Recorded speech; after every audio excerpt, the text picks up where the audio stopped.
The moment Lily took my hand in the middle of that endless corn maze, I forgot that we were supposed to be trying to escape. The wind moved through the tall stalks like a whisper, the late afternoon sky was slowly turning gray, and somewhere far behind us, children were laughing as if getting lost was nothing more than a game. But Lily's fingers tightened around mine, and suddenly I understood that some people spend their whole lives searching for a way out of the places that scare them, only to discover that sometimes getting lost is exactly what brings them where they were meant to be. I had entered that corn maze hoping to survive one awkward afternoon with my cute neighbor. I never imagined I would walk out with my heart changed forever. Before we continue, if you believe in kindness, unexpected second chances, and the beautiful moments that can change a life when we least expect them, please like, comment, share, and subscribe to Ripple of Kindness. Your support helps these emotional stories reach more hearts that may need a little hope today. My name was Ethan, and for almost 3 years, I had lived in the small blue house at the end of Maple Street. It was a quiet neighborhood where everyone seemed to know everyone else's business, yet somehow I had managed to remain almost invisible. I worked from home repairing old computers, ordered groceries online whenever possible, and had become so comfortable with being alone that I had convinced myself I preferred it that way. The truth was much harder to admit. I had once loved someone deeply, and when that relationship ended, I didn't just lose a girlfriend. I lost the version of myself who believed people stayed. Then Lily moved in next door. She was impossible not to notice, though I tried. She had dark brown hair that she usually tied into a loose ponytail, a bright smile that appeared even when she was carrying too many grocery bags, and a habit of waving enthusiastically every single morning. At first, I only nodded back. Then she began leaving little notes whenever a package was delivered to my house by mistake. One afternoon, after I helped her jump-start her car, she brought me homemade cookies as thanks. I told myself she was simply friendly. I told myself her kindness meant nothing. But every time I saw her standing in her garden, humming while watering flowers, something inside me softened in a way I didn't know how to control. The invitation to the town's autumn festival came on a Saturday morning. Lily knocked on my door holding 2 tickets and wearing the kind of hopeful expression that made saying no feel cruel.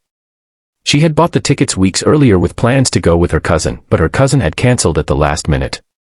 She said the corn maze was supposed to be one of the biggest attractions, and she didn't want to wander through it alone. I nearly refused. Crowds made me uncomfortable, and spending an entire afternoon with the girl next door felt far more dangerous than getting lost between a few rows of corn. But something about the disappointment she tried to hide made me agree. The festival was brighter and louder than I expected. Families walked between food stalls, music drifted through the air, and children ran around with painted faces and caramel apples in their hands. Lily seemed completely at home in the middle of all that joy. She laughed at nearly everything, convinced me to try a game I had no chance of winning, and somehow talked me into taking a ridiculous photo wearing a straw hat 2 sizes too big. For the first time in a long while, I wasn't thinking about my past. I was simply there, walking beside her. Then we reached the entrance to the corn maze. A wooden sign promised an exciting adventure and warned visitors that the maze could take more than an hour to complete. I made a nervous joke about bringing a rescue team, and Lily laughed before stepping inside. The path immediately divided into 3 directions. We chose the left one without thinking much about it. 10 minutes later, we came across the same crooked scarecrow we had passed before. Lily insisted we had never seen it. I was certain we had. 20 minutes after that, the sunlight began disappearing behind thick clouds, and our playful adventure became something else. We were genuinely lost. At first, we laughed about it. Then Lily checked her phone and discovered she had no signal. Mine was nearly dead. We tried turning around, but every path looked exactly the same. The corn rose far above our heads, blocking the festival, the parking lot, and every familiar landmark. For the first time that day, I saw Lily become quiet. She told me that getting lost made her anxious. I was surprised because Lily seemed fearless about everything. But as we walked, she began sharing pieces of herself that she normally hid behind her smile. She had spent years moving from place to place after her parents separated. Every new town meant new friends, new schools, and another goodbye waiting somewhere in the future. She said she hated not knowing where she was going because, growing up, she had rarely been given a choice about where her life would take her. She had learned to smile through uncertainty because she didn't want anyone to see how frightened she sometimes felt. Her words stayed with me. Then, without planning to, I told her about my own fear. I told her about the relationship that had ended 2 years earlier, about the promises that had slowly turned into silence, and about the day I realized I had been waiting for someone to choose me when she had already decided to leave. I admitted that after that, I had built a small, safe life because safety seemed easier than hope. If I never allowed anyone close, no one could walk away and destroy me again. Lily stopped walking. For several seconds, neither of us moved. The maze suddenly felt strangely peaceful.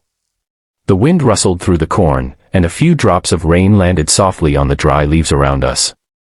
I expected her to say something cheerful and comforting, the way people usually did when they wanted to escape a serious moment. Instead, she looked at me with eyes that had lost none of their warmth but had become deeply serious. Then she reached for my hand. I remember staring at our hands as her fingers wrapped around mine. It was such a simple gesture, yet it felt more frightening than anything else in that maze.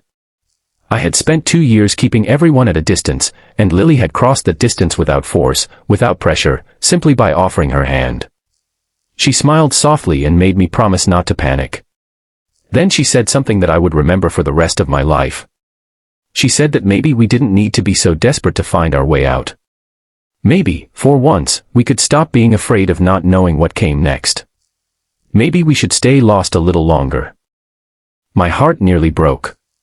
Not because I thought we were going to remain trapped in a corn maze forever, but because I understood what she really meant. For Lily, being lost had always meant being alone and powerless. For me, being found by someone had always felt temporary. Yet there we were, two people carrying different fears, standing in the middle of nowhere and realizing that neither of us had to face uncertainty alone. We continued walking, but this time we didn't rush. The rain stopped almost as quickly as it had begun, leaving tiny drops shining on the green and gold leaves. We spoke about things that had nothing to do with broken hearts or difficult childhoods. Lily told me she dreamed of opening a small bookstore with a coffee corner one day. I confessed that I had always wanted to travel but kept postponing it because I was waiting for the perfect time. She teased me for owning more tools than furniture. I teased her for getting us lost after claiming she had an excellent sense of direction. She laughed so hard that she had to hold onto my arm. Somewhere during those conversations, the tension inside me began disappearing. Eventually, we found a small wooden bench hidden beside one of the paths. We sat there as the clouds opened enough to reveal the pale orange evening sky.